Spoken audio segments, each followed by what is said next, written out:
The year 2000 was a presidential election year, with Democrat Al Gore and Republican George W. Bush squaring off for one of the most debated political events in recent history. Al Gore won the popular vote in America and was thought to be the winner when it was announced that although Gore won the popular vote, Bush had more votes from the Electoral College, thus giving Bush the victory. The drama continued to unfold in the ensuing weeks, including a recount in Florida where Bush's brother was the governor. When all was said and done, George W. Bush was named the 43rd President of the United States. Just as the election was controversial, in 2000, Prospect installed 40 new video cameras, both for the students and the school's safety. While it helped provide a sense of security to some, others felt their privacy was being infringed upon.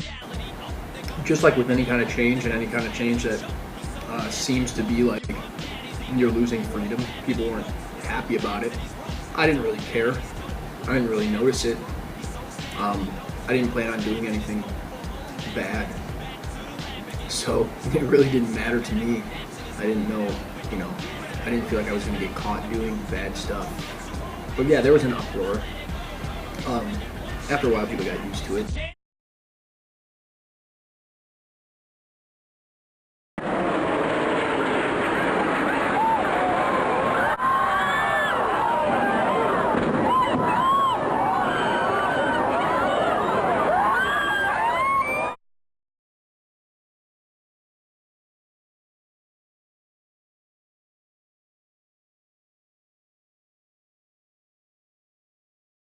On September 11, 2001, terrorists took over 4 planes. They flew 2 into the World Trade Center in New York, 1 into the Pentagon in Washington, D.C., and another was flown into a field in Pennsylvania.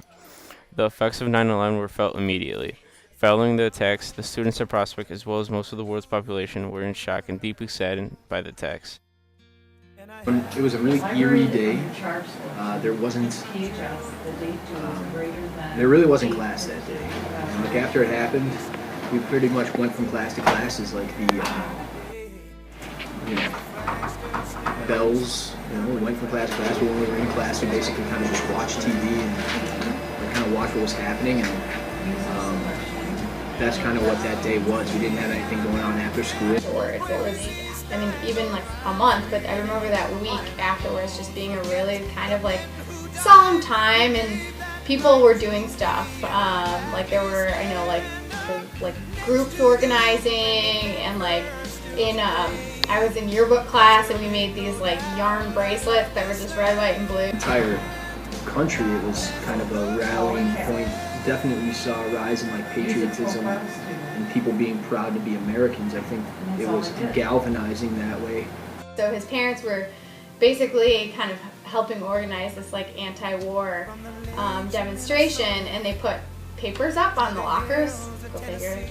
I think that might still happen, but that they did that, and there was one girl who just went down the entire, like every single hallway, just ripping them down because she was like, it's un-American. However, America would emerge even stronger than before, banding together and fighting back. The American spirit following 9/11 was characterized by the football team at Prospect. For most of Prospect's history, the football team is an afterthought in the minds of the students and the community. Following a surprise run to the playoffs in 2000, the Prospect Knights went undefeated in 2001, winning its first state championship and ushering in a new era of Prospect football. Like people that had nothing to do with football, just talking about how great Prospect was. When before that, it was kind of one of those things like, all right, yeah, I'm gonna go to Prospect. It was, it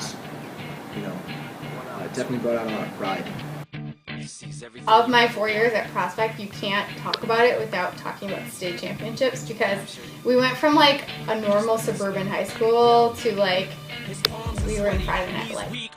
Just the crowds that were there were amazing. Some of our home games, especially in the playoffs, we had like 7 or 8 people at some of our home games. The following year, Prospect relocated its library from the second floor to its current place on the first floor. The new library was welcomed by students and staff as it was a major upgrade in its predecessor. It was upstairs on the second floor, very dark and kind of just musty, very old, like 1960s style, if you will.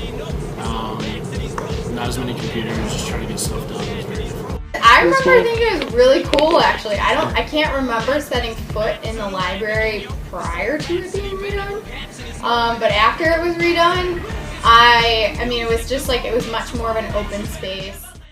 While Prospect was rebuilding its library, the Prospect Knights football team was building upon its winning ways. After a successful regular season, Prospect was no longer considered an underdog in its state run and fulfilled both their own and the community's expectation in its quest for a repeat title. The idea that now there was an expectation, so you were dealing with kind of a little different expectations from the community, even from the football program, than from the year before, where it was kind of everything was a surprise. While school spirit and pride were at an all-time high at Prospect, not everything was going well in America. In an attempt to create a presence in the Middle East after the 9/11 attacks, America invaded Iraq in order to overthrow its dictator, Saddam Hussein. While some people supported the war in Iraq, many believed that there was no reason for America to be fighting another country's war. The period of time after Iraq invasion was a time of turmoil both for the United States politicians and civilians.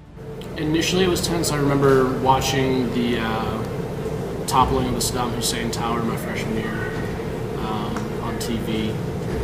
But, I mean, I think the build-up to all that, once we kind of got past all that and things started kind of dwindling down, it became less and less of a topic of conversation. Yeah, like I was saying, there was definitely mixed feelings among the student body about that.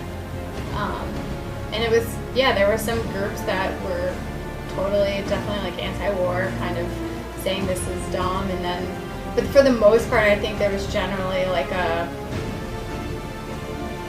retribution-mindedness of everyone that, you know, like we had to, somebody had to account for 9/11.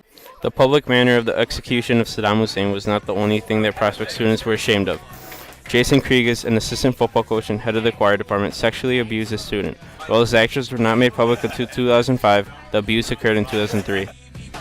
It came out, yeah, towards the end of my senior year. So I just heard things, you know, hearsay and rumors and things like that. So, yeah, it was disappointing that happened because, you know, I thought he was a good guy when I was a student. For the most part, we had a pretty good relationship. He ran the choir department, and there was a lot of people who were involved with choir, and they were doing really good. Like, mixed company was winning awards and stuff, and like even, I know, not that it necessarily the band was involved, but there was, they were doing really great, and football was doing really great, and so I think like I said, I think people were given a long leash. I felt like when I went to Prospect, like everything was great. Like it was just like a cool time to go to Prospect. Like football was winning, mixed company was winning like not national, but like big like state tournaments or whatever, and was always winning, you know. And it was just one of those times where it felt really good.